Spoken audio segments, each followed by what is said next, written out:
আসসালামু আলাইকুম দর্শক, আশা করি সকলে ভালো আছেন।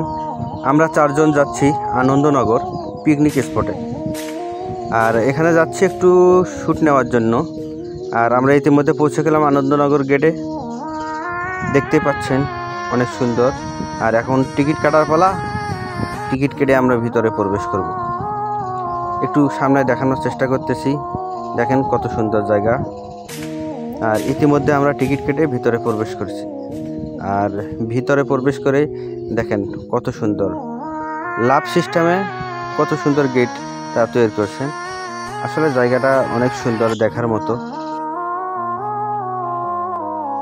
জায়গাটা এতই সুন্দর যে আপনারা যদি না আসেন অনেক কিছু মিস করবেন।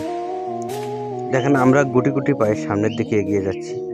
আবার এখানে দেখি বক আর বাঘ, এখানে একটু কিছু ফটোশ্যুট নিলাম। তারপরে এটা এমন সুন্দর একটা জায়গা যেখানে আপনারা কনসার্ট, নৃত্য, কোনো সেমিনারও করতে পারেন।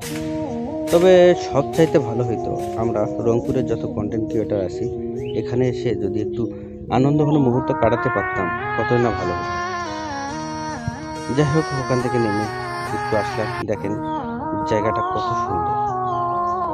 আপনারা ঘুরতে ঘুরতে ক্লান্ত হয়ে যাবেন। ক্লান্ত হওয়ার পর কি করবেন, এই যে জায়গাটা দেখেন, এখানে এসে বসবেন, রেস্ট নেবেন, আবার আপনারা ঘোরা শুরু করবেন। আবার ঘুরতে ঘুরতে একটু ছোটবেলার কথা মনে পড়ে গেল। তারপর আর কি, যেই কথা সেই কাজ, হয়ে গেলাম ছোট বাচ্চা। দেখেন সেই মজা, কিন্তু ছোটবেলার কথা আসলে মনে পড়লে অনেক কষ্ট হয়।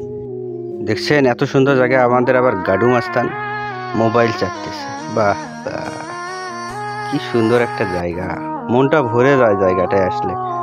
আপনারা এখানে এসে ভিডিও করতে পারেন, রিলস আকারে, লং ভিডিও, সব কিছুরই ব্যবস্থা আছে এই জায়গায়।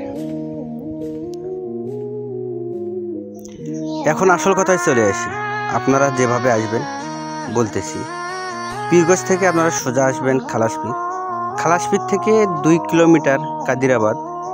কাদিরাবাদ থেকে 3 কিলোমিটার গেলে আপনারা আনন্দনগর পেয়ে যাবেন।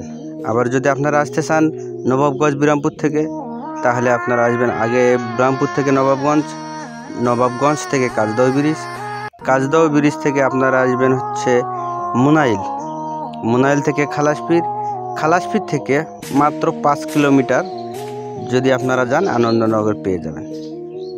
এখানে জায়গাটা আসলে অনেক সুন্দর, আর না আসলেই মিস করবেন।